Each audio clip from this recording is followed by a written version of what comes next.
Napesi bino mbote du Très-Haut, que le Dieu du commencement, que le Dieu Tout-Puissant vous bénisse au nom de Jésus. Nzambe alola azala na bino bisika nyonso penza ezwami bino.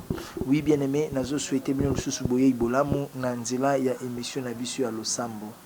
Nazana posé ete bien-aimé na nzela ya émission nzamba salela yo quelque chose. Nazana posé ete bien-aimé kolela na yo esila. Nazana posé ete bien-aimé yo pe okoma témoignage. Nzamba pambola yo bien-aimé. Tozo sambela. Tendre Père, na bonjeli yo moment oyo nzamba alola. Kamba biso zala nzambe na biso nyonso papa na bomo itoko sala ezala pona tina lokumu na yo nzambe na bomo ya wona lola tikete Seigneur mona na moto alimwa nzambe na bomo yo sikoyo zwisika na kombo na Yesu Kristo amen. Nzamba pambola yo encore une fois bien-aimé sous thème na biso topé thème na biso voilà thème na biso tozo lobela na kati ya musala oyo tope mukolo ya lelo eza bongo lokota ngai bien-aimé. Pourquoi lokota ngai bien-aimé? Nzambe apesi ngai révélation oyo pendant ki na bandai ko sambela nzamba zoyebisa ngai alobi ete zwa thème oyo lokota ngai nazotuna nzambe mpona nini lokota ngai nde nzambe azofungolela nga makambo oyo nzambe azoyebisa ngai alobi ete aza na posa baye oyo wapi bato oyo mokili négligent bato oyo famille epesa chance te bato oyo bien prisé ba oyo babwakama voilà basi babwaka bango basi bakunda bango déjà d'ailleurs pona mokili pona famille bien-aimé pona entourage yo déjà sur kufa yo déjà likambu na yo esi esila babwaka yo bien-aimé bakunda yo yambo eto kufa nzamba alobi aza na posa na yo nzamba azoyebisa ngai ete aza na posa na yo bien-aimé. Je prends l'exemple de David.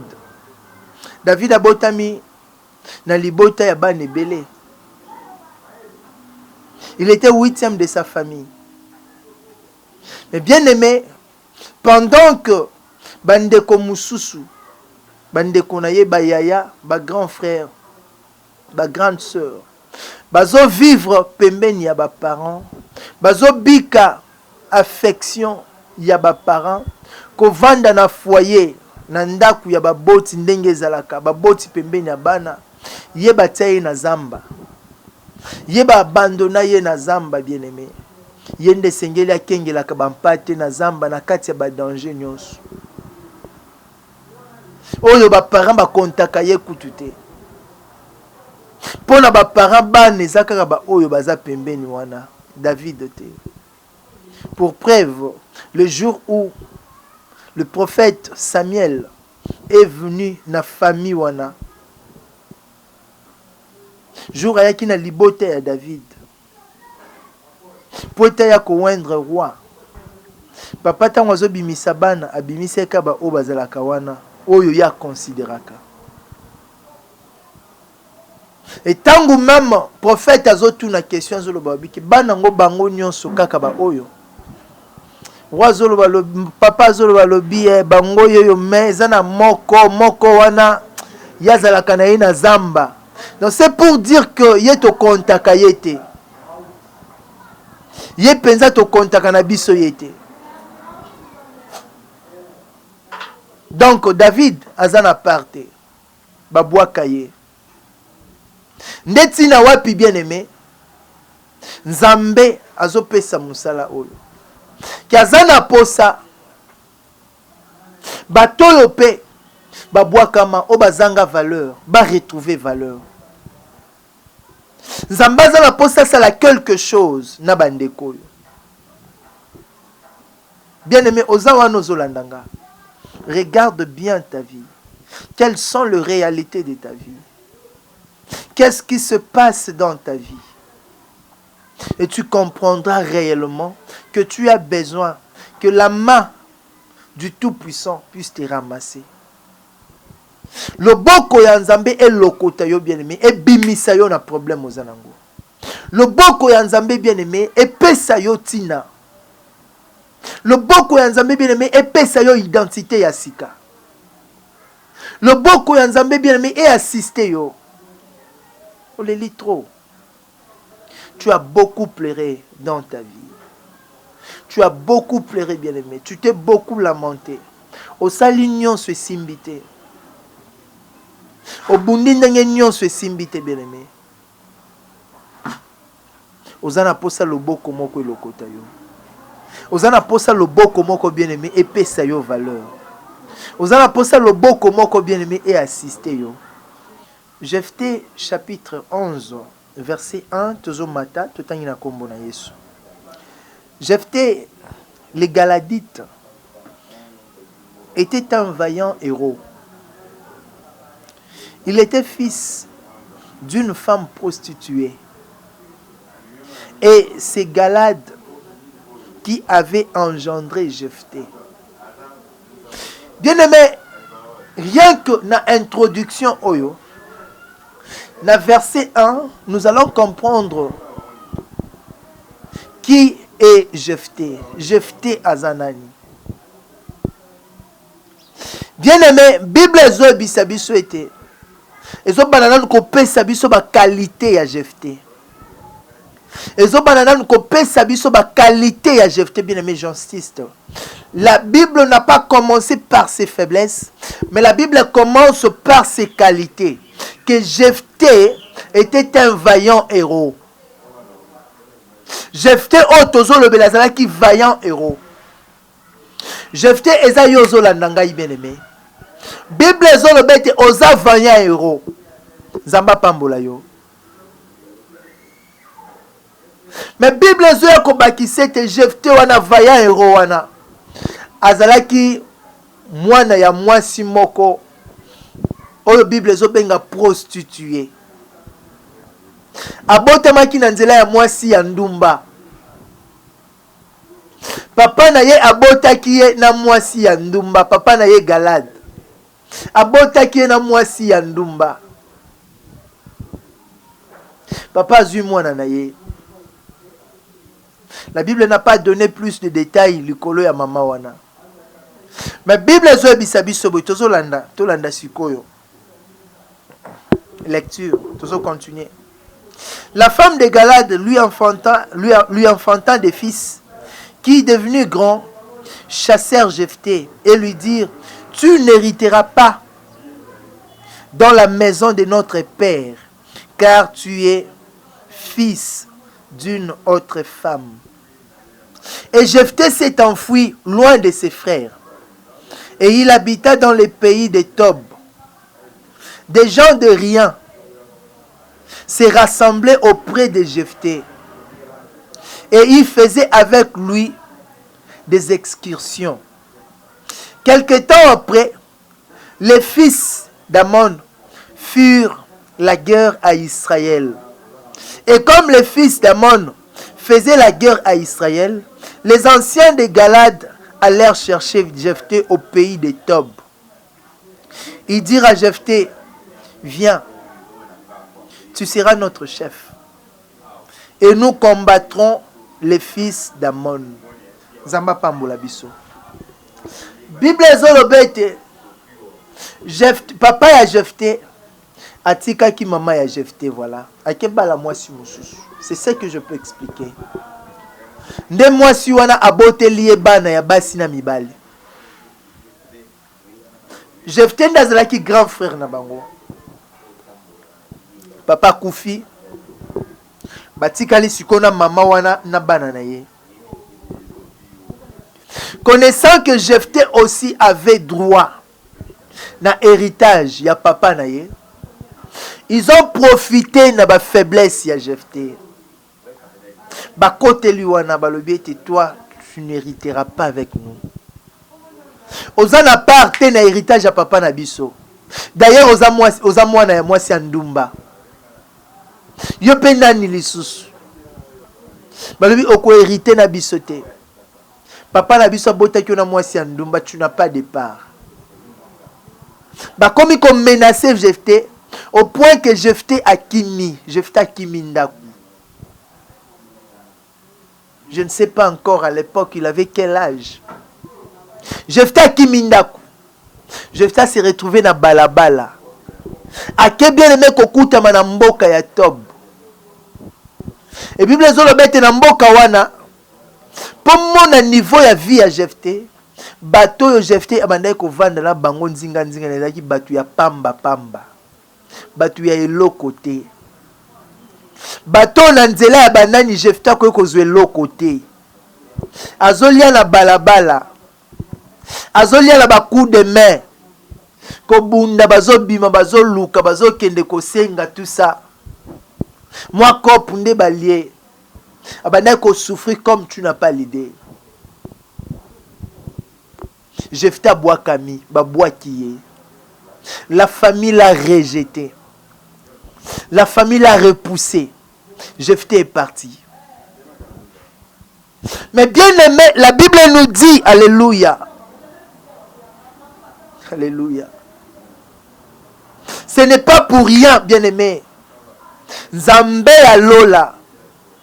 Azo pesa na Jephté qualité d'un vaillant héros. Vaillant héros na balabala azo senga. Vaillant héros azo zanga sika ya kolala. Vaillant héros azo zanga ya kolata. Vaillant héros azo zanga bien aimé. Azo zanga ta lipoyo ya tongo. Le pain quotidien azana ngote. Bile ya mukolo na mukolo azana ngote bien aimé. Le pain quotidien. Il n'en a pas. Jephté sengaka. Jephté betaka batu ba matolo ndenge balobaka na téléphone. Sungangai. Oyebi ke soki yo témoigner te.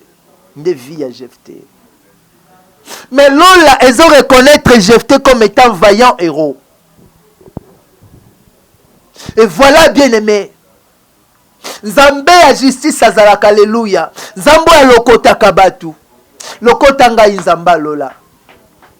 Nazala posa bien aimé nzamba lokotela ngai yo. Bible ezolobete bandeko batikalaki na simawa. Nzamba tie bango na trouble. Guerre ekoti na ndaku na bango te. Mais guerre ekoti na mboka. Bien aimé, Dieu peut troubler la situation de tout un pays pour que a rétablir yo na ba droit na yo. Pour que eloko atela kati na yo eganga. Nzamba ko troubler bien aimé kimia ya mboka mobimba. Ako troubler bien aimé kimia ya monde entier pour que a rétablir yo kana ba droit na yo. Guerre ekoti na mboka. Bien aimé, guerre ekoti na mboka. Moutako défendre bango azate. Moutako bundela bango azate. Or, bien aimé, Jephté qui vaillant héros.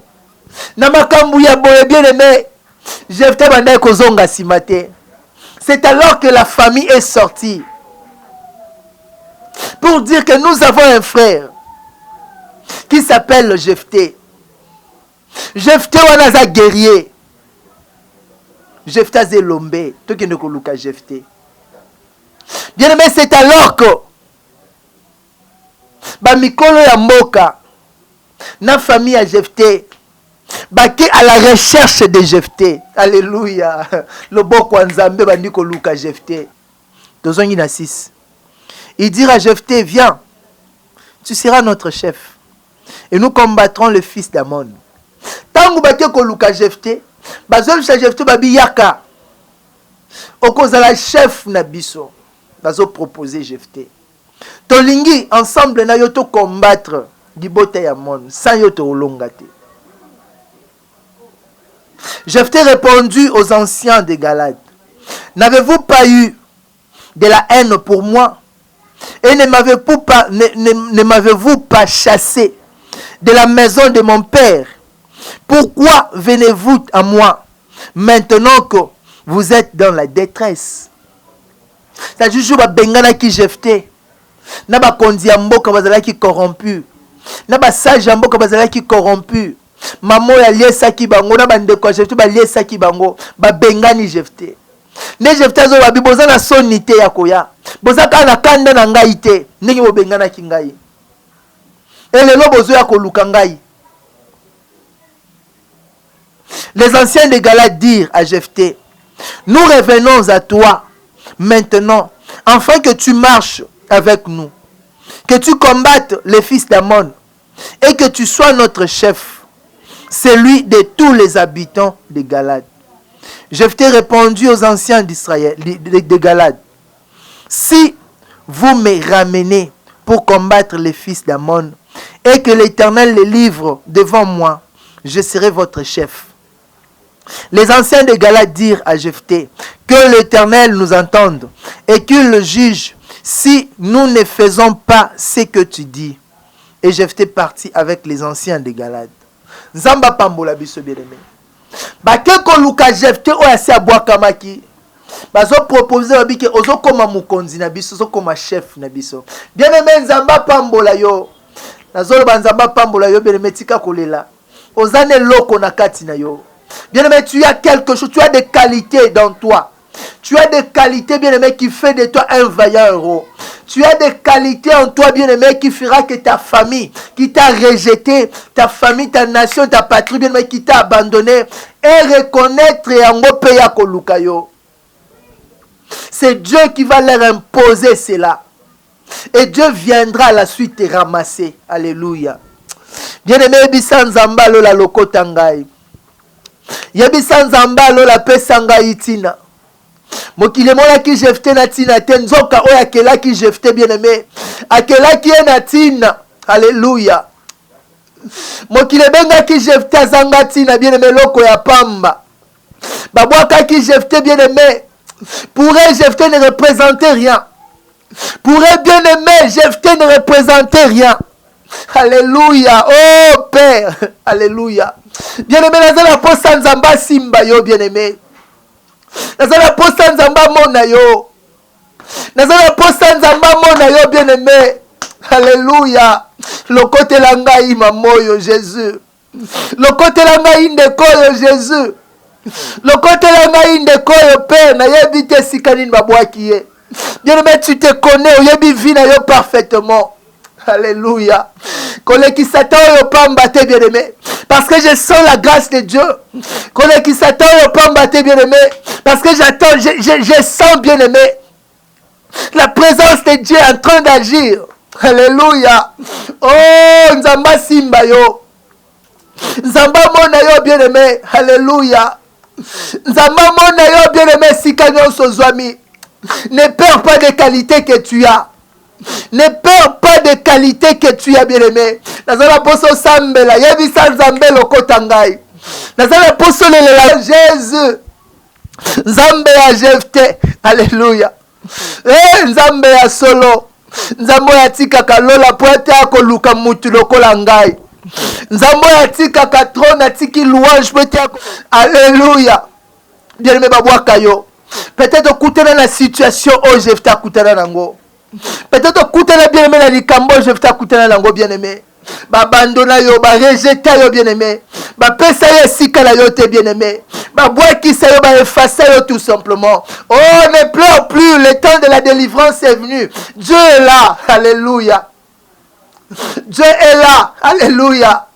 Nzambazo mona likambo na yo kangama kana nzambe.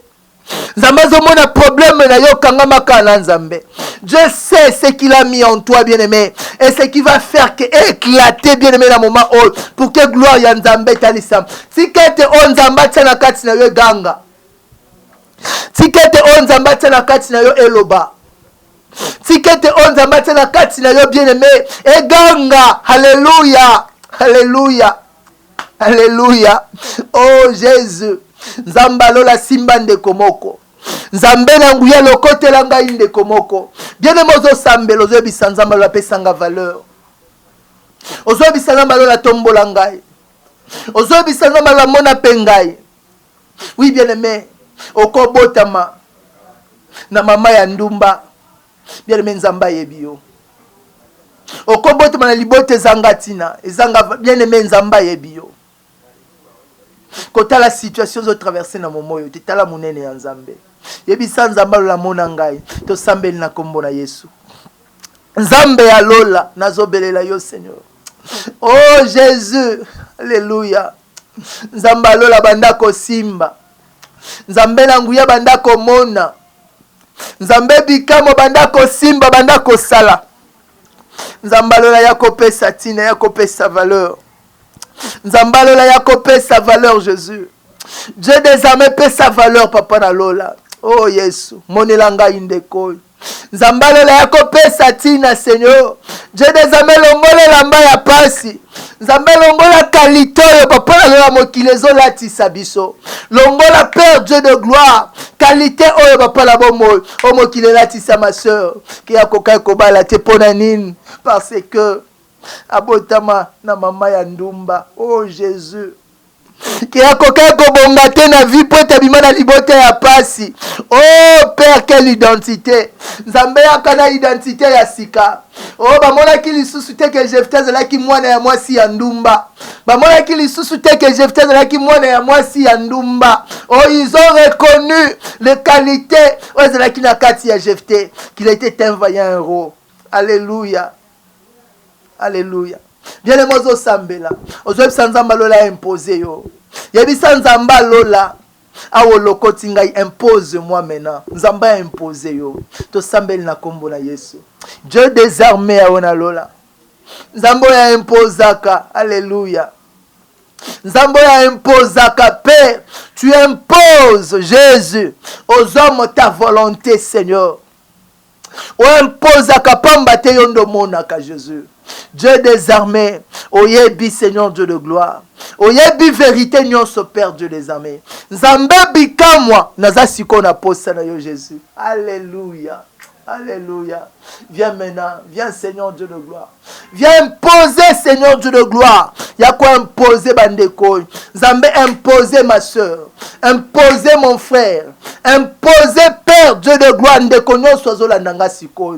Imposer na domaine na ye. Nzambe imposer Père Dieu de gloire. Oh yes. A comme sujet à gloire. Dieu des armées na nzela na ye papa na lola. Bato bele bakangwama. Au nom puissant de Jésus. Bien-aimé Yokangai. Nanzela na yo bato bele ba okangwama. Tu es un sujet bien-aimé. Il y a délivrance, il y a bato bele. Tu es un sujet bien-aimé, il y a bénédiction, il y a bato bele. Alors, bien-aimé, comme il bomate. Comme il m'en appelle pas m'bate bien-aimé. Supposons que Jephthé aloba qui a bon tellement passé l'équipe famille on peut pas boire ngana melaka poison à kufa. Si comme bazoya ko lukaye bazoyo bayokani dezo alobi ke non ndenge tozo ke soka to moni mbala mo akomi roi na biso. Yenda zo koma mokonzi ya mboka. Si comme baye bakuti non amelaki na ye poison parce que passe les kaki. Bien aimé, Dieu peut permettre la situation difficile, une situation difficile dans ta vie pour que gloire na ye talisama na bomo ina yo. Alléluia. Souvenez-vous, Zambazo Ebissa, Bandeko ya Lazare, Batindi Malobabi va aller lui dire que celui que tu aimes est malade. Jésus a dit que la maladie de Lazare n'est point à la mort. Maladie à Lazare est pour être gloire et Nzambeta l'Islam. Alléluia. Bien aimé, l'Ikamuna est pour être koufate. Oko koufate, bien aimé, tu vivras.